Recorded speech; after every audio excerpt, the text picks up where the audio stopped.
Ya, selamat pagi, siang, sore, dan malam, saudara sekalian.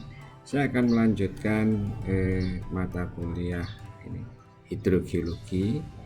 Topiknya juga masih sama, pendahuluan, tetapi pembahasannya lebih mengarah pada pertanyaan kenapa air tanah itu penting. Ya. Kenapa air tanah itu mempunyai role yang sangat besar di dalam pemahaman sumber daya air. Ya, dan seperti biasa kuliah ini saya akan sampaikan dalam metode yang sederhana, natural, dan tentunya primitif agar mudah dimengerti dan difahami dengan baik. Baik, jadi kali ini sebetulnya saya ingin menegaskan kembali dan meneruskan materi kuliah yang sebelumnya, gitu ya. Dari pengertian air tanah, kemudian sekarang kita berbicara atau mendiskusikan kenapa air tanah itu penting di dalam sumber daya air. Ya, jadi kalau kita lihat, kalau kita catat, maka ada dua hal yang kenapa air tanah itu menjadi penting, di samping nanti hal-hal yang lainnya, tapi intinya itu adalah karena keterdapat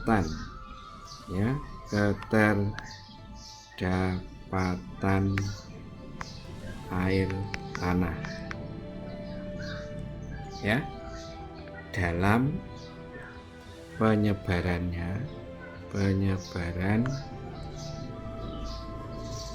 air di bumi ya, itu jelas sekali. Jadi keterdapatan air tanah dalam atau kaitannya dengan penyebarannya air di bumi, perbandingannya. Dan yang kedua adalah pemakaiannya. Jadi jumlah pemakaian air baku di dunia ini. Ini nanti terbanyak itu adalah air tanah. Nah, dua inilah sebetulnya kenapa air tanah itu menjadi penting. Nah, jelasnya ini mungkin saudara belum jelas, tetapi saya akan kembali lagi ke gambar ini yang sudah kita bicarakan pada subbab sebelumnya.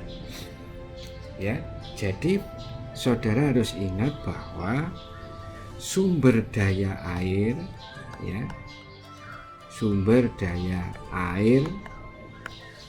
yang dimaksud di dalam undang-undang kita maupun di dalam pengertian water resources di dunia, maka air laut itu tidak termasuk dalam SDA. Ya, itu harus saudara pahami. Ya, bahwa air laut itu tidak termasuk di dalam SDA. Nah, dari gambar itu jelas ini itu adalah penyebaran air di bumi ya. Ini adalah air di bumi yang kemarin sudah kita bicarakan, tapi saya ingin menegaskan kembali. Nah, maka kalau menurut ini, maka ocean ini atau yang 97% ini tidak termasuk di dalam pembahasan sumber daya air. Maka yang dibahas itu adalah yang fresh water. Nah, fresh water itu sudah lihat, itu yang terbanyak itu adalah ice cap atau glasier. Ini yang ada di kutub, ini yang ada di kutub utara dan kutub selatan, dan itu tidak bisa dimanfaatkan. Itu harus tetap berada di sana dan kalau toh pun dia mencair itu akan ke laut, jadi tidak dapat digunakan. Maka dari jumlah itu sudah jelas bahwa jumlah air tanah di dalam SDA itu sedemikian besarnya, ya. Sedangkan yang sebagian kecil ini ada di water, soil water, dan surface water, ya. Itu ada yang di river, ini ada di river, ini ada di lake dan sebagainya. Jadi ini water di sini, soil water, ini hanya sebagian kecil di sini aja.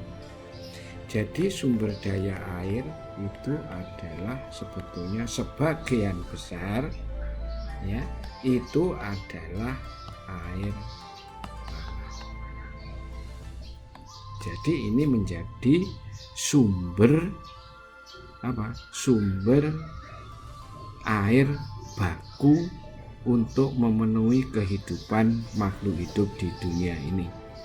Itu berasal dari air tanah, yaitu sesuai dengan undang-undang maupun pembahasan pengertian water resources yang ada di dunia. Jadi tidak termasuk air laut. Maka air tanah itu menjadi andalan sumber air baku bagi air hidup. Itulah pentingnya air tanah. Ini yang pertama tadi, ya. Ini yang pertama ini.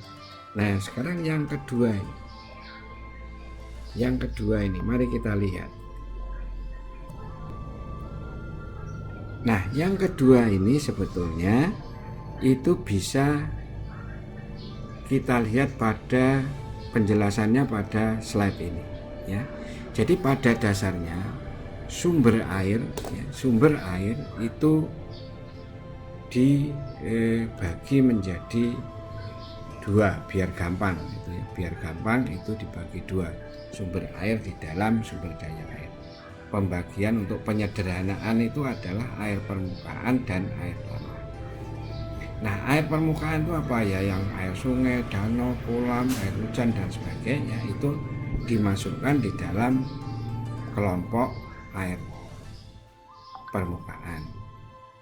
Kemudian kelompok air tanah itu mata air, sumber dangkal, sumur pantai, sumur bor dan sebagainya. Ya, itu sebagainya. Jadi saudara masih ingat bahwa sumber air yang dimaksud itu adalah semua sumber baik yang alami maupun buatan yang ada di permukaan atau di bawah permukaan tanah, itu sesuai dengan undang-undang. Maka dibaginya itu biar gampang dua ini.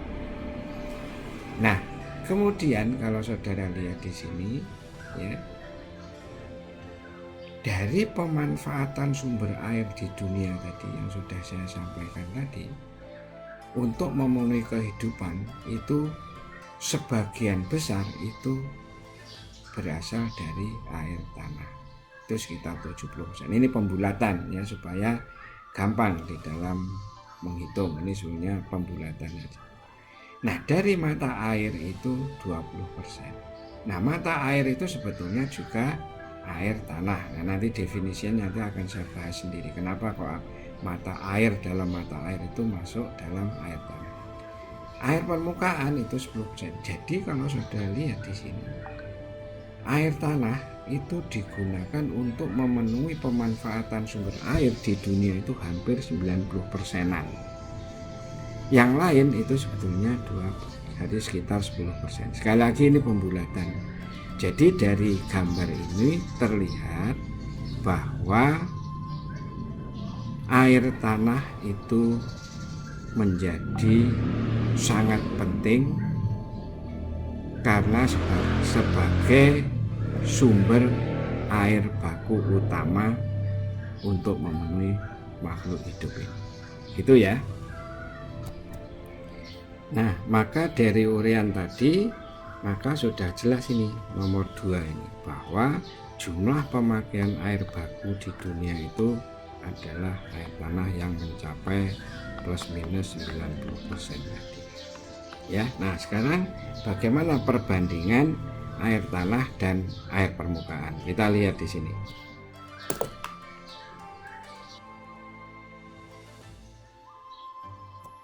Nah, sekarang saudara lihat ini. Ini adalah perbandingan ya, perbandingan antara groundwater dan surface water. Ya, ini saya ambil dari groundwater maps ya. Ini membandingkan sumber daya air tanah dan sumber daya air permukaan. Ini adalah parameternya. Ya, di sini ada parameternya. Yang di atas itu adalah parameter hidrologinya, karakteristik hidrologinya, dan yang di bawah itu adalah faktor sosioekonomiknya. Yang pertama, saudara lihat di sini dari volumenya dulu. Dari volume, storage volume, ya. Air tanah itu mesti very large. Itu pasti, tadi sudah kita jelaskan jumlah sumber daya air di bumi ini memang ya air tanah yang terbanyak, maka ini lebih kecil. Nah, sekarang bagaimana penyebarannya, resource areanya itu relatif tidak terbatas ya. Di beberapa banyak daerah tempat itu dimanapun ada ya, sebagian besar ya, tidak semuanya, tapi relatif tidak terbatas. Kalau sumber permukaan itu jelas itu terbatas pada water body, tubuh-tubuh air permukaan, yaitu lake, danau, kolam, sungai itu ya. Jadi saudara harus mencari water body di permukaan. Nah, bagaimana velocity-nya, kecepatan alirannya itu sangat lambat ya. Sedangkan air permukaan itu cepat, jelas karena dia mengalir di permukaan tanpa hambatan, bisa masuk ke sungai dan sebagainya, masuk ke laut. Sedangkan air tanah itu bisa puluhan, ratusan, bahkan jutaan tahun gitu, di dalam alirannya. Resident time-nya, kecepatannya sangat lambat. Jadi sentimeter sampai milimeter per hari. Ya, nah resident time-nya, ya, resident time itu adalah waktu tinggal air tanah itu ada di dalam aquifer atau di bawah permukaan. Itu yang tadi sudah saya sampaikan tadi. Itu bisa puluhan tahun, bisa ratusan tahun, bisa jutaan tahun. Tapi kalau air permukaan itu bisa week, monthly, bisa yearly kalau sungai itu sangat panjang, misalnya sungai Nil, sungai yang sangat panjang itu bisa berbulan-bulan waktu alirnya, resident time di dalam sungainya bisa berbulan-bulan. Tapi itu jauh lebih cepat dibandingkan dengan resident time di air tanah. Nah, bagaimana draft propensity-nya? Ini rendah ya, jadi tingkat kekeringannya itu rendah karena di bawah. Kenapa rendah? Karena kehilangan evaporasinya itu sangat kecil dan localized, terbatas. Kalau yang air permukaan itu pasti high dan high untuk reservoir, jadi penguapan itu akan tinggi sehingga kemungkinan kekeringan itu jauh lebih besar. Nah, kemudian resource evaluasinya, kalau air tanah itu pasti high cost karena dia menyangkut kondisi bawah permukaan. Kalau yang air permukaan itu relatif kecil. Nah, kemudian abstraction impact-nya. Abstraction impact itu artinya dampak pemanfaatannya. Kalau air tanah itu dampaknya itu tidak langsung, biasanya tertunda ya, tidak langsung dapat dilihat. Tapi kalau air permukaan itu segera langsung. Nah, kalau natural quality ya, itu jelas. Kalau kualitinya air tanah itu jauh lebih baik, biasanya high quality karena dia terlindung, tidak berhubungan dengan permukaan sehingga dia kualitasnya baik. Kalau permukaan itu adalah variabel tergantung kondisi lingkungannya.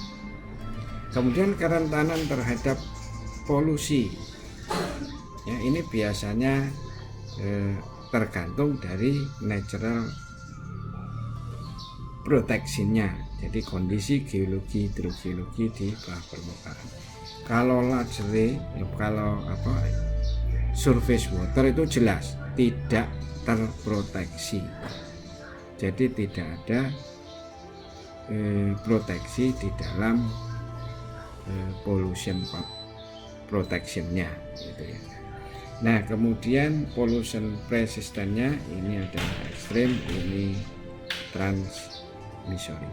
Ya, jadi dari hidrologik karakteristik ini jelas menunjukkan bahwa groundwater ini mempunyai banyak kelebihan dibanding reservoir air permukaan.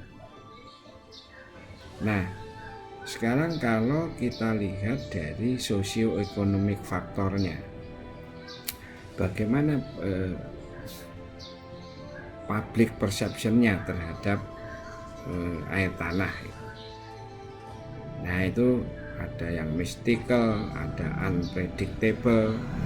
Itu kondisi di persepsi publiknya. Ini bisa rentan, bisa dipredik, diperkirakan. Kemudian development cost-nya ini biasanya moderat, di sini adalah biasanya high. Kemudian development risk-nya ini seperti itu ya. Ini intinya ini adalah yang hal-hal yang dari sisi sosioekonomiknya. Jadi dari ini kesimpulannya adalah bahwa ini source yang ini adalah dapat diandalkan sesuai yang di depan saya sampaikan tadi. Kenapa air tanah itu penting sekarang sudah terjawab tadi. Sekali lagi, yang pertama karena keterdapatannya, yang kedua karena pemanfaatannya, dan yang ketiga ini diuraikan secara lebih komprehensif dari semua sisi, menunjukkan bahwa air tanah itu lebih unggul dan menjadi penting di dalam pembahasan sumber daya air. Itu ya, saya kira pembahasan saya kenapa air tanah itu penting. Nanti kita bahas hal lain yang berikutnya.